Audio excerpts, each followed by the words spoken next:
22वां देशकांड, क्या यह रोग और मृत्यु को दर्शाता है? इज द 22nd देशकांड related to death and disease? आज हम इस बारे में बात करेंगे। ये 22, इससे पहले इन चीज़ों के बारे में डिटेल में जाने से पहले पहले ये समझते हैं कि देशकांड क्या है।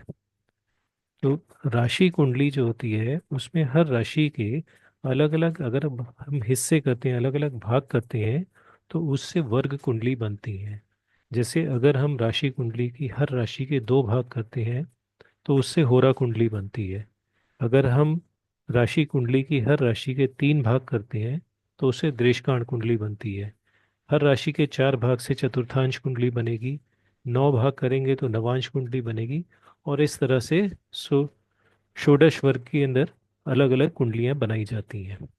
तो दृष्टांत कुंडली जो होती है, जैसे मैंने अभी बताया, दृष्टांत कुंडली बनाने के लिए राशि कुंडली में हर राशि के तीन बराबर भाग किए जाते हैं। तो क्योंकि एक कुंडली में 12 राशि होती हैं, हर राशि के अगर तीन दृष्टांत बनेंगे, हर राशि के अगर तीन भाग किए जाएंगे, तो एक कुंडली में 36 दृष्टांत होते हैं। तो ये होती है दृष्टांत कुंडली। अब दृष्टांत कुंडली जो होती है, ये जनरली ये माना जाता है, ऐसा मानते हैं कि दृष्टांत कुंडली भाई बहनों के बारे में जानने के लिए प्रयोग की जाती है। पर दृष्टांत कुंडली के और भी बहुत सारे प्रयोग हैं, और भी बहुत सारी चीज़ों के एनालिसिस में इसको यूज़ किया जाता है। तो अब दृष्टांत कुंडली जो होती है, ये हमारी रोग, परेशानियां और मृत्यु तक को दिखाती है।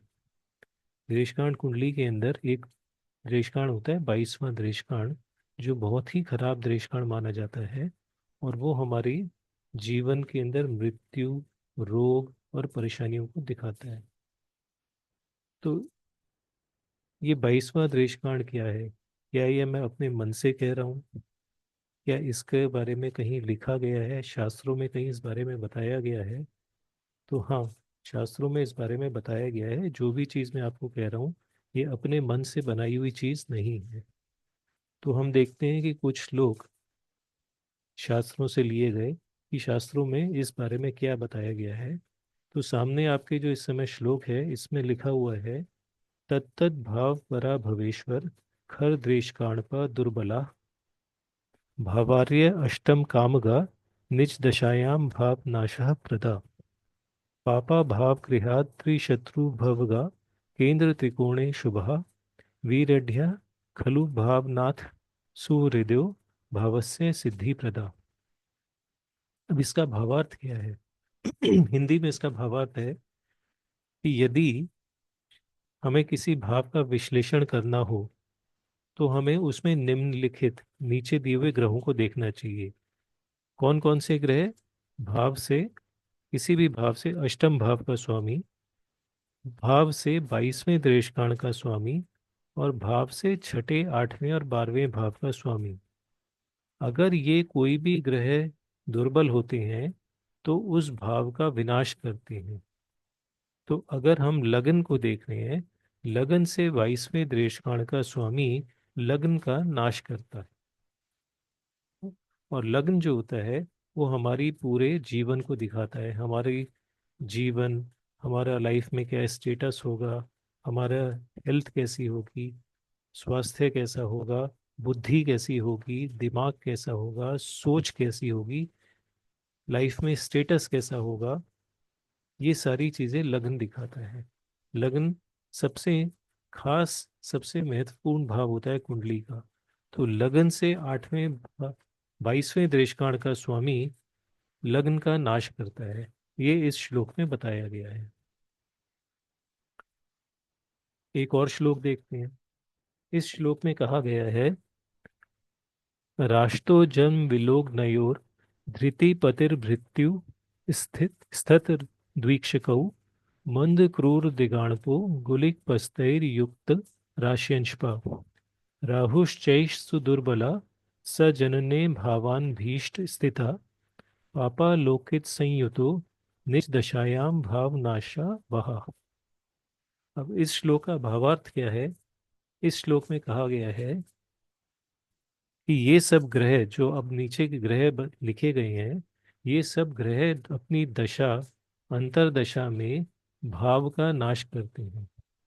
तो ये कौन से होते हैं? जन्म लग्न से तीसरे भाव का स्वामी लग्न का नाश करेगा।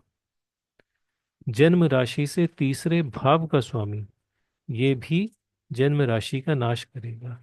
जन्म राशि यानी जहां पर चंद्रमा बैठा है, वहां से तीसरे भाव का स्वामी। चंद्रमा जहां बैठा होता है, हम उसको लगन मान के चंद्र कुंडली से भी विश्लेषण करते हैं।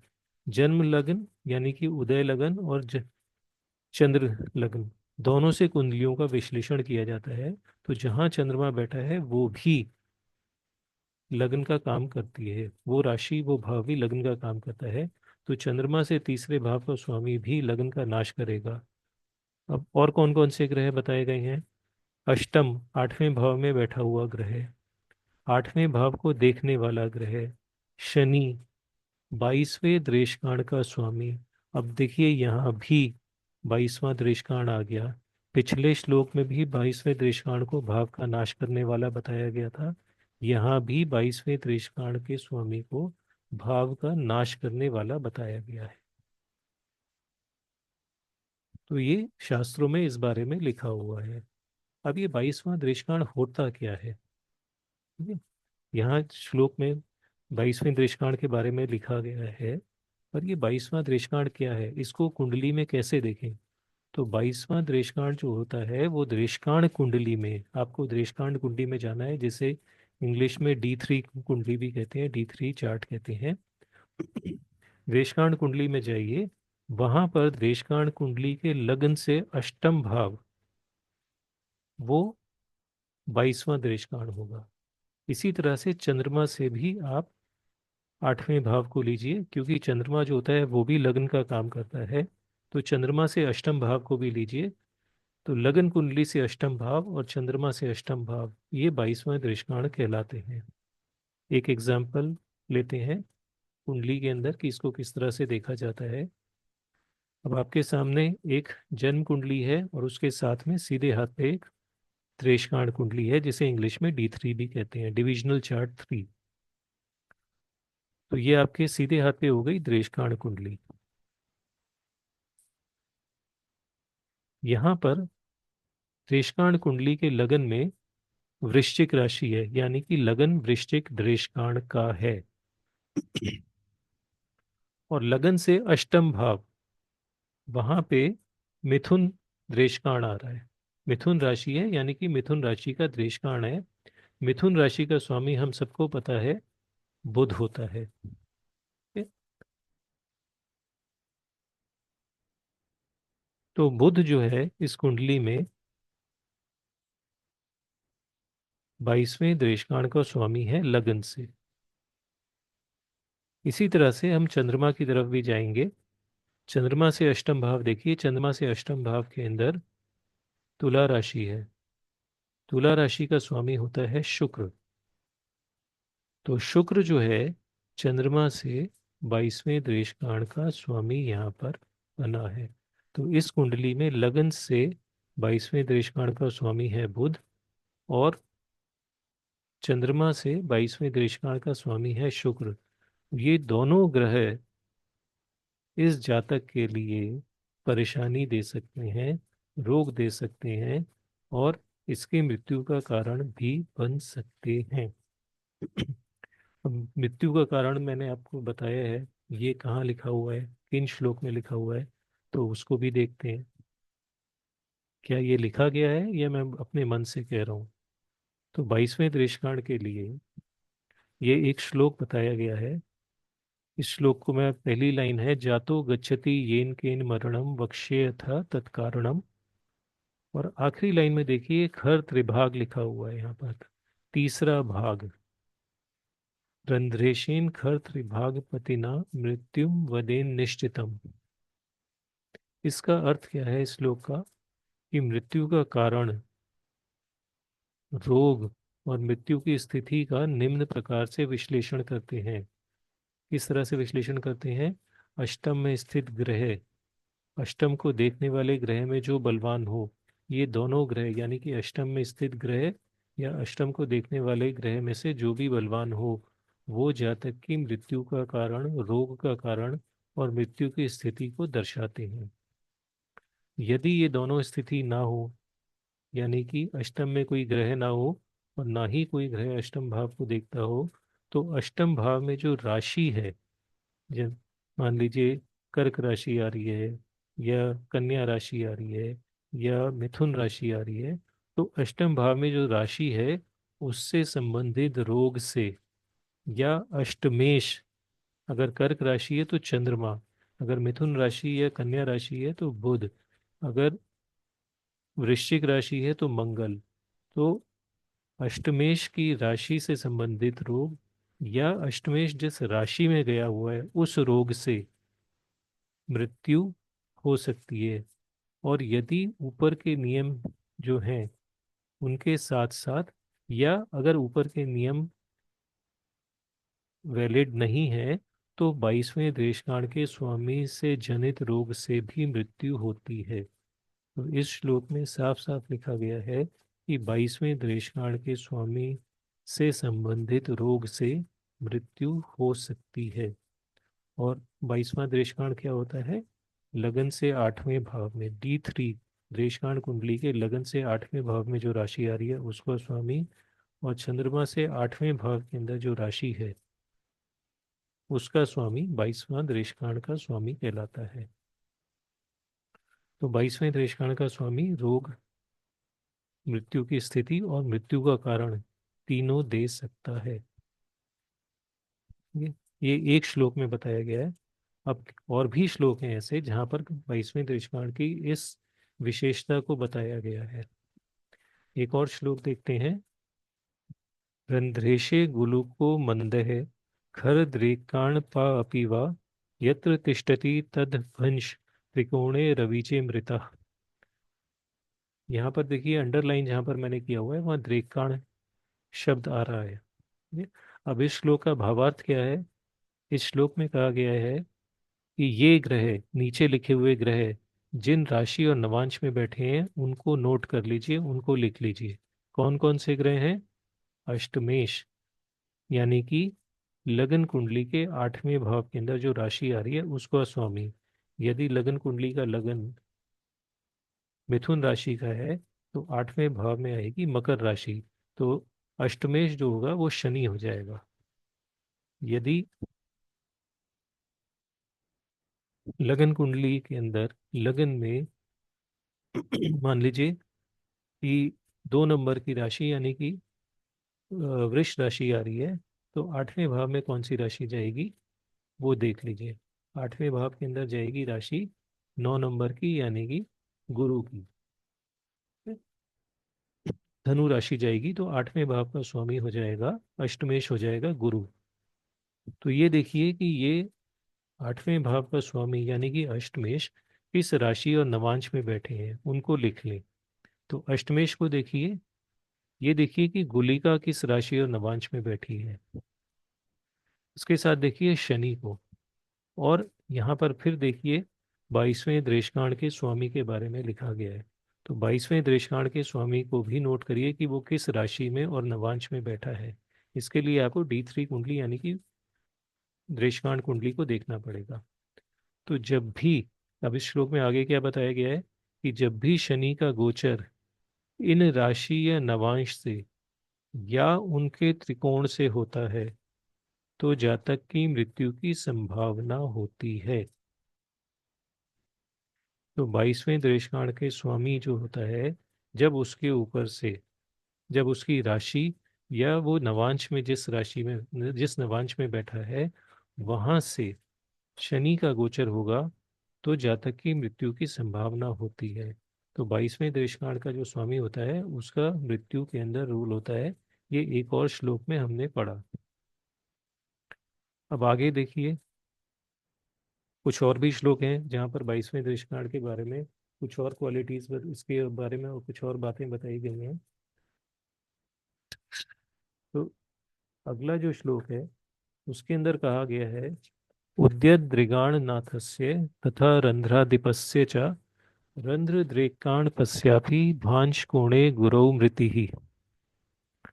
इस श्लोक का भावार्थ है कि नीचे देखे जो ये ग्रह हैं, अब इन ग्रहों को देखिए कि वो कुंडली में कहाँ स्थित हैं। कौन कौन से ग्रह?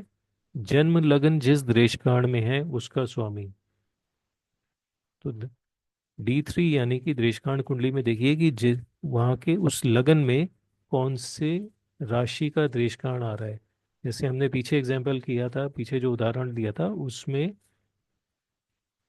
D3 यानी कि देशकाण कुंडली के लगन में वृश्चिक नवा देशकाण आ रहा था।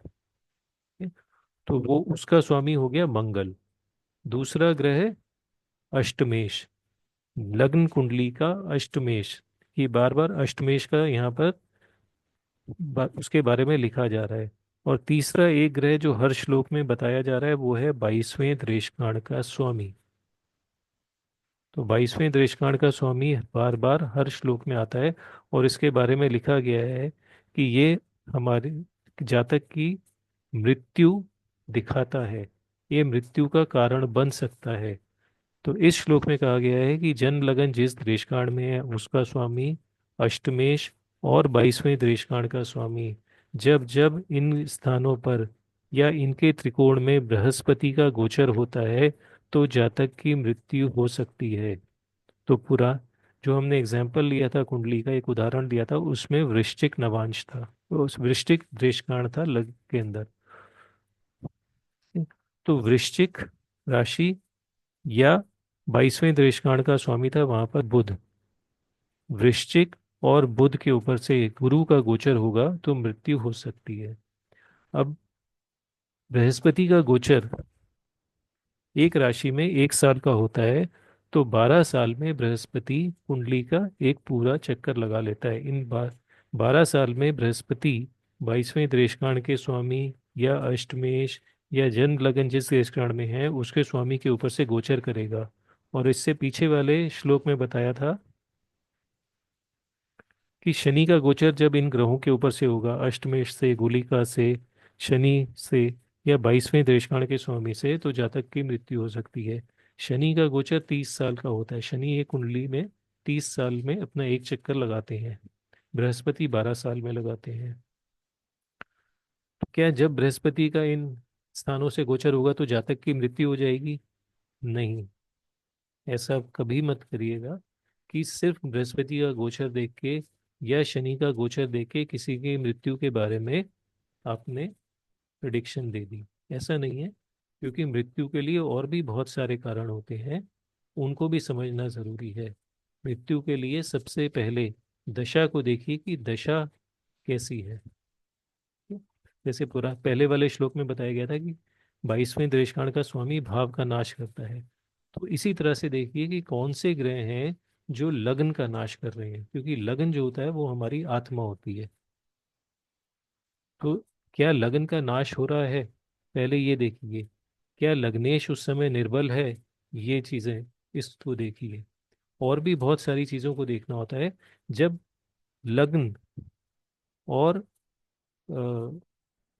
दूसरे जो फैक्टर्स हैं जब वो कमज़ोर हो जाते हैं, जो हमारे जीवन को दिखाते हैं, जब वो कमज़ोर हो जाते हैं, लग्न लग्नेश जब कमज़ोर हो जाते हैं और उसके साथ मेलेफिक यानी कि अशुभ ग्रह है, वो कुंडली में स्ट्रेंथ ले लेते हैं, वो ताकतवर हो जाते हैं, और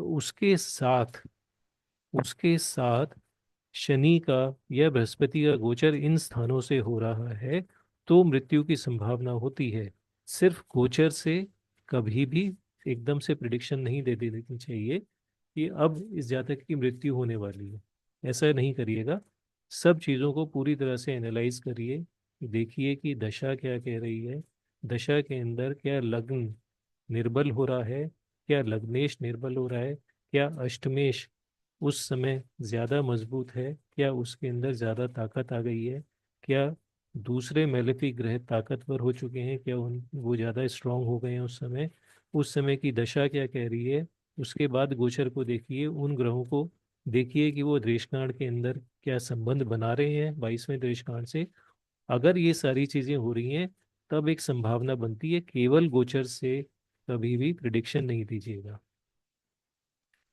नहीं तो एक ऐसे तो बृहस्पति का गोचर 12 साल के अंदर 2 या 3 बार इन ग्रहों के ऊपर, 2 या 3 ग्रहों के ऊपर से होगा, तो क्या इंसान, क्या जातक हर तीसरे चौथे साल में मर सकता है? नहीं, ऐसा होता नहीं है, लोगों की लंबी आयु होती है।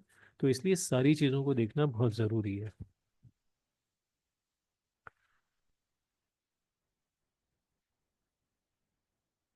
तो अब अगला श्लोक जो है उसमें कहा गया है, उद्यद्रिगाणपति राशि गते सुरेडये तस्य त्रिकोणम अपि गच्छति व विनाशनम रंध्र त्रिभागपति मंदिर गे यथा मंदे प्राप्ते त्रिकोण मथ वास्य वदंती मृत्यु। इस श्लोक का भावार्थ है कि जन्म लग्न के देशकाल के स्वामी के ऊपर बृहस्पति के गोचर से मृत्यु हो सकती है, और अष्टम भाव के देशकाल के स्वामी के ऊपर शनि का जब गोचर होगा तो उससे भी मृत्यु हो सकती है। तो करीब करीब जो चीजें पिछले श्लोक में दी गई थी, वही चीजें, पिछले 2 श्लोक वाली वही चीजें यहाँ पर एक अलग से श्लोक में बताई गई हैं। तो देखिए, शास्त्रों ने 22वें देशकाल को एक खराब देशकाल माना है। उसके बारे में लिखा गया है कि ये देशकाल हमारे रोग को, हमारी मृत्यु के कारण को, हमारी मृत्यु की संभावना को, और मृत्यु कब होगी उसके समय को दर्शाता है। ये 22वें देशकांड के बारे में लिखा गया है। तो देशकांड कुंडली जो होती है केवल भाई बहनों के लिए नहीं होती। देशकांड कुंडली का एक बहुत महत्वपूर्ण उसकी यूटिलिटी है, बहुत महत्वपूर्ण उसका प्रयोग है। वो होता है हमारे रोगों को देखने के लिए, मृत्यु के कारण को देखने के लिए, कि किसी जातक की मृत्यु किस समय हो सकती है, किस समय उसका इस संसार से जाने का समय हो सकता है, और वो क्या कारण बनेंगे, किस तरह की परिस्थितियों में किस तरह के रोग से या परिस्थितियों से उसकी मृत्यु हो सकती है। ये सब चीजें दृष्टांत कुंडली से देखी जाती हैं। इसी तरह से और भी श्लोक दिए गए हैं। अगर आप शास्त्रों को पढ़ेंगे, अलग अलग शास्त्रों को पढ़ेंगे, तो उन शास्त्रों में देशकांड कुंडली के बारे में और भी श्लोक दिए गए हैं। जैसे एक छोटा सा उदाहरण और है। ये एक और श्लोक है जिसके अंदर लिखा गया है, मंद मांद्य गु खरेश रंद्रपा तन्न नवांश पतियो अपि ये गृहा तेषु दुर्बल दशा मृति प्रदा कष्टभे चरति सूर्य नंदने। तो इस श्लोक में भी द्वेषकांड के बारे में ही बताया गया है कि ये जो दश ग्रह होते हैं, ये अपनी दुर्बल दशा में कष्ट प्रदान करते हैं। तो 22वां द्वेषकांड जो है वो अपनी दशा अंतरदशा में कष्ट प्रदान करता है। ऐसा शास्त्रों में, अलग अलग शास्त्रों में, अलग अलग श्लोकों में ये बताया गया है।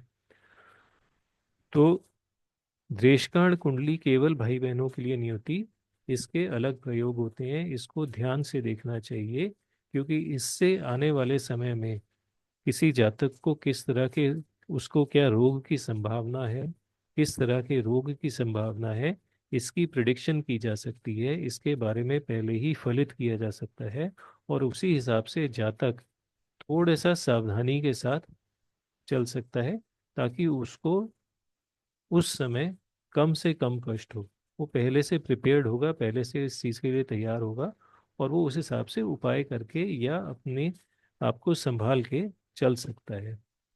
तो इस ये देशान कुंडली के बारे में बताया गया है। अब इसमें आपने देखा होगा कई श्लोक में अन्य ग्रहों के बारे में भी बताया गया है। तो यहाँ पर इस वीडियो में आपने देखा होगा कि दूसरे ग्रह भी खराब बताए गए हैं। जैसे अष्टमेश को लिए बताया गया है, अष्टम और अष्टमेश जो होते हैं वो भी खराब होते हैं। ठीक है। और गुलिका के बारे में बताया गया है। इसी तरह से नवांश कुंडली होती है। नवांश कुंडली से भी हम अ, व्यक्ति के रोग और उसके मृत्यु इत्यादि को देख सकते हैं। तो नवांश कुंडली में हम इन चीज़ों को कैसे देखते हैं, नवांश कुंडली कैसे बनाते हैं, उन चीज़ों को कैसे देखेंगे, कौन से ग्रह हैं जो इस चीज़ को दिखाते हैं कि व्यक्ति को कौन से रोग हो सकते हैं, या उसकी परेशानियों को दिखा सकते हैं, उसकी मृत्यु को दिखा सकते हैं, ये फिर एक और वीडियो में हम लोग करेंगे। आज के लिए इतना ही। नमस्कार।